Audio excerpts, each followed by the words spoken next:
हो रही है। विपक्ष के नेता सदन में यूसीसी को लेकर चर्चा कर रहे हैं। वहीं विधायक आदेश चौहान का कहना है कि बिल में कहा गया है कि इसका विस्तार संपूर्ण उत्तराखंड में होगा, लेकिन अगली लाइन में इसे अनुसूचित जातियों को बाहर कर दिया गया है। फिर संपूर्ण उत्तराखंड में विस्तार कैसे कहा जा सकता है। वहीं उपनेता प्रतिपक्ष भुवन कापड़ी की ओर से क्या कहा गया वो भी आपको बताते हैं। उन्होंने कहा कि साल 2005 से पुत्री को पिता की संपत्ति में पहले से अधिकार है। 3 तलाक पहले से समाप्त है और शादियां 2006 से रजिस्टर्ड हो रही हैं। फिर यूसीसी में नया क्या है?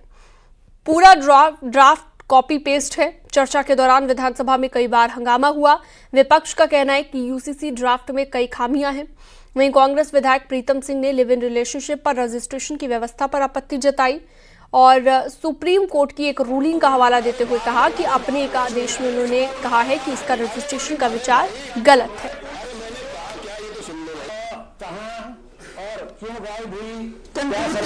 इस विषय पर चर्चा करने के लिए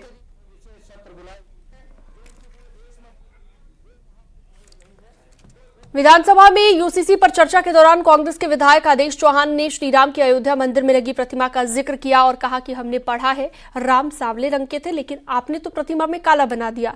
जिस पर संसदीय कार्य मंत्री प्रेमचंद अग्रवाल ने तीखी प्रतिक्रिया दी है और कहा है कि आप तुष्टीकरण की राजनीति कर रहे हैं, वोट बैंक की खातिर आप ऐसी बात कर रहे हैं।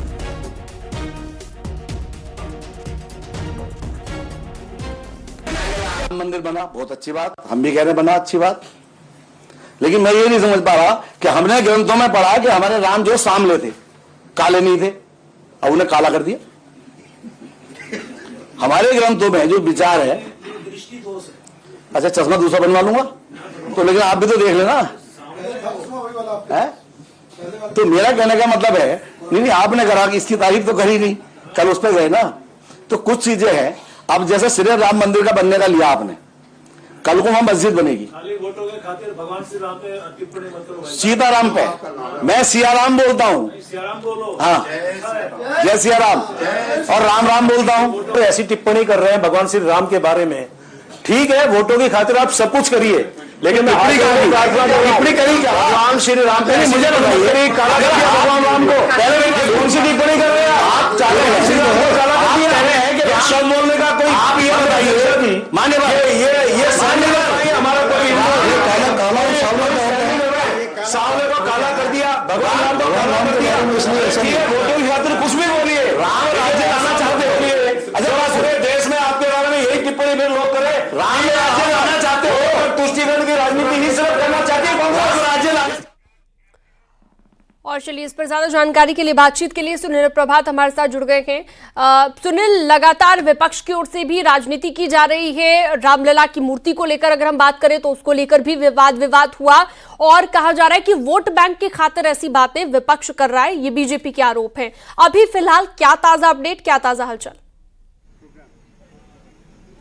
देखिए आज सदन की कार्रवाई जब शुरू हुई तो यूनिफॉर्म सिविल कोड को लेकर आज पूरे सेशन में चर्चा हुई, लेकिन अगर आप लाइव देख रहे हैं उसमें आप देखिए कि यूनिफॉर्म सिविल कोड पर चर्चा से ज्यादा चर्चा वहां पर सियासी चर्चाएं रही, अयोध्या राम मंदिर की चर्चा रही, भगवान राम के सांवले और काले रंग की चर्चा रही और इसको लेकर कई बार पक्ष और विपक्ष के बीच तीखी बहस भी हुई। सदन में कल से ही लगातार ये नजारा देखने को मिल रहा है। अयोध्या में राम जन्म भूमि पर मंदिर बनने का इतना इम्पैक्ट यहाँ पर दिखाई दे रहा है कि ये पहला सेशन है जब सेशन के प्रत्येक दिन हमने देखा कि पक्ष और विपक्ष दोनों जय श्री राम के नारे सदन में आमतौर पर सुनाई दे रहे हैं। आज भी यूनिफॉर्म सिविल कोड बिल पर चर्चा से ज्यादा लगातार ये सियासी बहस रही और आपने देखा कि किस तरह से कांग्रेस विधायक आदेश चौहान और संसदीय कार्य मंत्री प्रेमचंद अग्रवाल के बीच तीखी बहस भी आज सदन में देखने को मिली। सदन में चर्चा के दौरान पक्ष और विपक्ष के विधायकों ने अपनी अपनी बातें रखी यूनिफॉर्म सिविल कोड को लेकर, चाहे वो प्रीतम सिंह की बात हो, उपनेता प्रतिपक्ष भुवन कापड़ी की बात हो, बसपा के मोहम्मद शहजाद ने अपने विचार रखे और अधिकतर का सार यही था कि जो यूनिफॉर्म सिविल कोड में जो संस्तुतियां की गई हैं वो कहीं न कहीं केंद्रीय कानूनों से कॉन्फ्लिक्ट कर रही हैं। तो ये विपक्ष का एक स्वर में ये कहना है कि इस बिल को संशोधन के लिए परवर समिति को रेफर कर दिया जाना चाहिए क्योंकि इसके बहुत सारे कानून कॉन्फ्लिक्ट कर रहे हैं आपस में। मोहम्मद शहजाद का कहना था कि इद्दत जैसी जो प्रथाएं हैं वो एक परंपरा है, एक ट्रेडिशन है और मुस्लिम समाज की। इसी तरह से तमाम व्यवस्थाएं, तमाम परंपराएं हिंदू समाज में भी हैं। तो क्या आपने उन परंपराओं को समाप्त किया? यूनिफॉर्म सिविल कोड पर जब बात करता है ट्रेजी बेंच, तो ट्रेजी बेंच कहती है कि हमने किसी की ट्रेडिशन, किसी परंपराओं को नहीं छेड़ा। तो उन्होंने कहा कि इद्दत जैसी जो व्यवस्थाएं हैं उनको महिलाओं पर छोड़ देना चाहिए। लिव इन रिलेशनशिप को लेकर प्रीतम सिंह ने कड़े सवाल उठाए। प्रीतम सिंह कहना था कि लिव इन रिलेशनशिप पर कानून जो रजिस्ट्रेशन की जो प्रक्रिया है वो संविधान की मूल भावना से कॉन्फ्लिक्ट कर रही है। उन्होंने सुप्रीम कोर्ट के एक रूलिंग का हवाला देते हुए कहा कि सुप्रीम कोर्ट ने अपने एक ऑर्डर में कहा कि लिव इन रिलेशनशिप को रजिस्ट्रेशन के दायरे में लाने जैसी व्यवस्थाएं मूर्खतापूर्ण विचार है। उन्होंने इसका हवाला देते हुए कहा कि संविधान जहां 18 साल और 21 साल के युवाओं को उनके मौलिक अधिकार देता है, उनको स्वतंत्रता का अधिकार देता है, यदि रजिस्ट्रेशन के दायरे में हम उनको ला रहे हैं तो हम कहीं न कहीं उनके मौलिक अधिकारों का हनन कर रहे हैं। और खासकर 18 से 21 साल के बच्चों को लिव इन रिलेशनशिप में रहने के लिए जो माता पिता की परमिशन जरूरी है उसको लेकर उन्होंने सवाल उठाए कि ये 18 से 21 साल के जो युवा जो एडल्ट हो चुके हैं, वयस्क हो चुके हैं, उनके अधिकारों का हनन है और आप कहीं न कहीं लिव इन रिलेशनशिप को इम्पोज कर रहे हैं शादी के लिए। बिल्कुल। तो विपक्ष के अपने सवाल के, हालांकि बीजेपी ने भी उन आरोपों का जवाब दिया है कि ये वोट बैंक की राजनीति की जा रही है। बहुत शुक्रिया तमाम जानकारी के लिए। सुनना प्रभात आपका।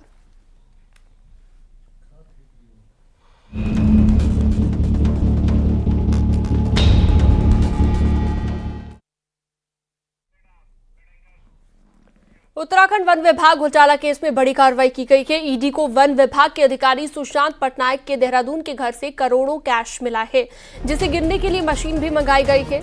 उत्तराखंड वन विभाग घोटाला केस को लेकर ये बड़ी जानकारी इस वक्त हम आपको दे रहे हैं।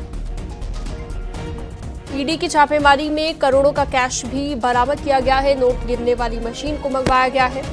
ईडी की छापेमारी में करोड़ों रुपए भी यहां पर बरामद किए गए हैं। सुशांत पटनायक के घर से कैश बरामद किया गया है।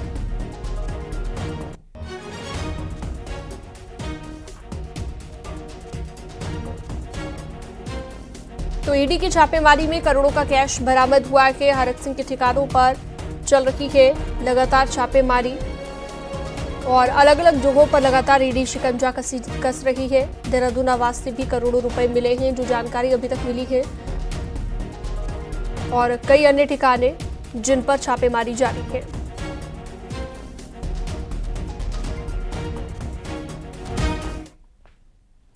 उत्तराखंड कांग्रेस के कद्दावर नेता हरक सिंह रावत के खिलाफ ईडी का बड़ा एक्शन जारी है। हरक सिंह रावत के खिलाफ केंद्रीय जांच एजेंसी ईडी का 16 लोकेशन पर सर्च ऑपरेशन जारी है।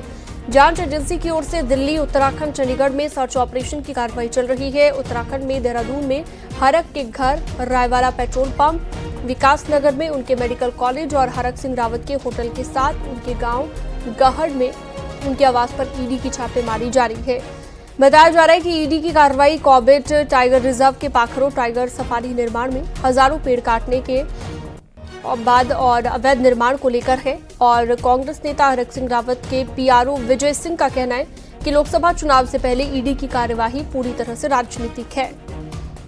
ये 4 तस्वीरें इस वक्त आपकी टीवी स्क्रीन पर आप देख रहे हैं। देहरादून, विकास नगर, श्रीनगर की ये तस्वीरें, जहां पर हरक के गांव में, हरक के होटल पर, हरक के कॉलेज पर और आवास पर भी छापेमारी जारी है।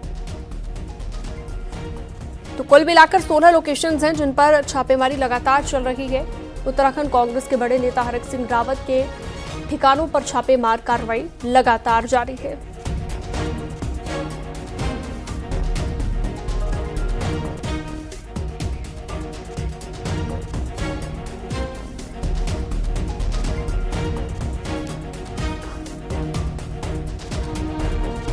तो देहरादून से भारती हमारे साथ लाइव जुड़ चुकी हैं और इसके साथ ही हरक सिंह रावत के घर से सतेंद्र बर्तवाल हमारे साथ लाइव जुड़ चुके हैं। सबसे पहले सतेंद्र का रुख करते हुए, सतेंद्र, हरक सिंह रावत के आवास पर भी सभी जगहों पर लगातार कार्रवाई जारी है, चाहे वो कॉलेज हो, होटल हो, कुल मिलाकर 16 ठिकाने हैं जहां पर ईडी कार्रवाई कर रही है। अभी क्या ताजा अपडेट मिली, क्या क्या मिला है देहरादून आवास से हरक सिंह रावत के? बता दूं कि हरक सिंह रावत जी के यहाँ लगातार आज सवेरे से ही यहाँ पे ईडी की जो कार्रवाई लगातार चल रही है। अभी यहाँ पे कांग्रेस के कुछ नेता आए हैं, विधायक यहाँ पे पहुंचे हैं। सर, हरक सिंह रावत के यहाँ लगातार सवेरे से ही छापेमारी चल रही ईडी की, क्या कुछ कहना है कांग्रेस? देखिए, हमारे साथी हैं, सहयोगी हैं हरक सिंह जी। आज उनके आवास पर ईडी ने छापेमारी की है। हमको सदन में जब इसकी जानकारी हुई तो हम आए हैं, लेकिन उनसे मिलने का प्रयास किया तो उनसे नहीं मिल पा रहे हैं। हम इतना ही कहना चाहेंगे कि जो आवाज़ जो है सत्ता में बैठे लोगों के खिलाफ उठती है, उस आवाज़ को दफन करने के लिए, उस आवाज़ को दबाने के लिए सीबीआई, ईडी, इनकम टैक्स का लगातार दुरुपयोग हो रहा है, जिसकी वानगी आज उत्तराखंड में भी देखने को मिली है। लेकिन सर, ये लगता नहीं कि जब ये मामला है तब बीजेपी में ही हरक सिंह रावत? नहीं, मैं वही कह रहा हूँ कि अगर आदमी बीजेपी में रहे तो सब ठीक है, सात खून माफ है, और अगर बीजेपी से बाहर चले जाए तो फिर उसको इस बात के लिए तैयार रहना चाहिए कि सीबीआई, ईडी, इनकम टैक्स कभी भी उसके जो है आवास पर छापामारी भी कर सकती है और कार्रवाई भी कर सकती है। बिल्कुल, ये कांग्रेस के नेता जो प्रीतम सिंह हैं, विधायक, इनका साफ तौर पर कहना है कि कहीं ना कहीं इसमें राजनीतिक, क्योंकि जो हरक सिंह रावत जब अगर मैं आपको थोड़ा मामला बताऊं तो ये जो मामला है साल 19 और 20 का है, जब जो कॉर्वेट है, कॉर्वेट के रिजर्व फॉरेस्ट में एक मामला उठा था। उसके बाद इसमें विजिलेंस ने पहले जांच की, विजिलेंस में मुकदमा दर्ज हुआ था, फिर ये पूरा मामला सीबीआई को चले गया था। लेकिन सीबीआई के पास जाते ही इस मामले में ईडी ने हस्तक्षेप किया, और ईडी ने पहले जो डीएफओ किशन चंद्र रहे हैं उस दौरान उनके घर में छापेमारी की थी, और करीब 30 से 32 करोड़ की जो प्रॉपर्टी है उनको अटैच किया था। और आज ये ईडी का एक दूसरा और एक बड़ी कार्रवाई कह सकते हैं, क्योंकि ईडी ने एक साथ कई जो उस दौरान जो अधिकारी थे उनके घरों में छापेमारी की है, और साथ ही हरक सिंह के यहाँ भी जो उस टाइम के तत्कालीन वन मंत्री थे उनके घर में भी यहाँ पे छापेमारी। और ठीक है सतेंद्र, आप बने रहिएगा हमारे साथ। भारती सकलानी भी हमारी सहयोगी देहरादून से जुड़ गई हैं। भारती, लगातार ईडी शिकंजा कस रही है, अलग अलग जगहों पर छापेमारी जारी है, आपके पास क्या ताजा अपडेट? देखिए, इस वक्त मैं सबसे पहले अपडेट दे दूं, सुशांत पटनायक के घर पर मैं मौजूद हूं और एक गाड़ी अभी अभी यहां पर पहुंची है जिससे 2 अधिकारी उतरे हैं, ईडी के ही ये दोनों अधिकारी, और उन्होंने इस बात पर हामी भरी है कि अंदर से कैश बरामद हुआ है। सुशांत पटनायक आईएफएस अधिकारी, जो कि उत्तराखंड वन विभाग घोटाले में ये बड़ी कार्रवाई ईडी की तरफ से यहां पर की गई है, और वन विभाग में कार्यरत अधिकारी के आवास से ये कहा जा रहा है, यानी कि सुशांत पटनायक के आवास से कहा जा रहा है कि यहां से कैश की बरामदगी हुई है। और वन विभाग मामले में उत्तराखंड सरकार में पूर्व मंत्री रहे हरक सिंह रावत के आवास पर, जैसा कि हम लगातार बता रहे हैं, सुबह से ही कार्रवाई चल रही है, लेकिन अभी भी ये तस्वीरें आप देख सकते हैं जहां पर ईडी के तमाम अधिकारी यहां पर मौजूद हैं, और अंदर ये कहा जा रहा है कि यहां से कैश की बरामदगी हुई है। अभी अभी एक गाड़ी जो कि दिल्ली नंबर की है वो यहां पर आई है, और ये यहां पर आप देखिए सुबह 6 बजे से ही सुशांत पटनायक के आवास पर भी ईडी की टीम यहां पर मौजूद, तमाम दस्तावेज यहां पर खंगाले जा रहे हैं। इसके अलावा यहां से कैश की भी बरामदगी हुई है। इस तरह का इनपुट अभी खुद अधिकारी जो कि यहां पर पहुंचे हैं थोड़ी ही देर पहले, उनसे मैंने खुद बात की है और उन्होंने हामी भरी है कि कैश की बरामदगी यहां से हुई है। जी बिल्कुल, तो कैश यहां से बरामद हुआ है, और सतेंद्र बर्तवाल भी लगातार हमारे साथ जुड़े हुए हैं। सतेंद्र, वहां से कोई ताजा जानकारी मिली हो, क्योंकि आपने जैसा कि पहले भी जिक्र किया कि करोड़ों रुपए यहां से मिले हैं, नोट गिनने की मशीन भी मंगवाई गई है, और कोई ताजा जानकारी मिली हो? बिल्कुल, क्योंकि अभी जब हम यहाँ पे, क्योंकि सवेरे से हम यहाँ पे खड़े हैं, तो कुछ देर पहले यहाँ से एक चाबी जो बनाने वाला एक युवक है वो यहाँ से बाहर निकला है, और उससे जो जानकारी हमने उससे जब बातचीत की तो उसने कहा कि एक अलमीरा है यहाँ पे बहुत बड़ी घर के अंदर, उस अलमीरा की उसने चाबी बनाई, और उस अलमीरा के अंदर कई जो कागज उसमें हैं, और ईडी ने वो कागज जितने भी दस्तावेज थे वो अपने टेकओवर कर अपने पास ले लिया, और उन पे अब उन दस्तावेजों की छानबीन ईडी कर रही कि आखिरी में वो दस्तावेज किस तरीके के हैं। ये भी जानकारी नहीं मिल पाई है, क्योंकि ईडी की लगातार जो टीम है वो अंदर घर के अंदर है, और वो किसी भी तरीके से अभी कुछ बता नहीं रही है। और हम बात करें, क्योंकि जो दस्तावेज, जो अलमारी बताई जा रही है, उस अलमारी में कई ऐसे मुख्य दस्तावेज हैं जो कहीं ना कहीं हरक सिंह रावत की मुश्किलें आने वाले दिनों में बढ़ा सकते हैं, क्योंकि ईडी लगातार घर के अंदर है, जो घर के जो और सदस्य हैं उनसे भी ईडी लगातार पूछताछ कर रही है। और अभी जैसे कि अभी यहाँ पे जो कांग्रेस के जो लोग आए थे वो लोग भी अब यहाँ से निकल गए, क्योंकि उनको भी अंदर जाने की इजाजत नहीं मिली है। जी बिल्कुल, तो मनी लॉन्ड्रिंग एक्ट के तहत तफ्तीश शुरू कर दी गई है, और ईडी के शिकंजे में हरक सिंह रावत हैं। भारती सकलानी भी हमारे साथ जुड़ी हुई हैं। भारती कुछ अपडेट देना चाह रही हैं। भारती बताइए।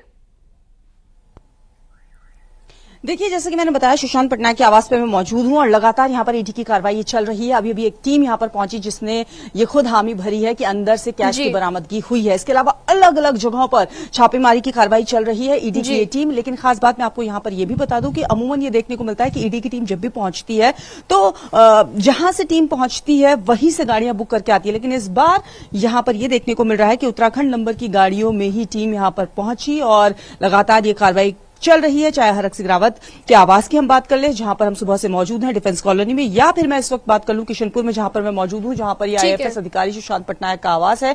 यहां पर भी लगातार ईडी की टीम छापेमारी की कार्रवाई कर रही है। इसके अलावा 10 अन्य अधिकारी भी बताए जा रहे हैं जहां पर टीम पहुंची हुई है। और बहुत शुक्रिया विस्तार से जानकारी देने के लिए आपका भारती। और हमारे सहयोगी सतेंद्र भी हमारे साथ जुड़े हुए थे। हरिद्वार में भी पूर्व आईएफएस अधिकारी किशन चंद के घर पर ईडी ने छापामार कार्रवाई की है। सुबह 7 बजे नंद विहार स्थित किशन चंद के घर पर पहुंची ईडी की टीम लगातार जांच में जुटी हुई है और इस दौरान पुलिस बल की तैनाती भी यहां पर रही। आपको बता दें कि कॉर्बेट रिजर्व में टाइगर सफारी शुरू करने के लिए ढिकाला रेंज में बड़े पैमाने पर अवैध रूप से पेड़ों का कटान किया गया था। मामले की जांच कई एजेंसियां कर रही हैं।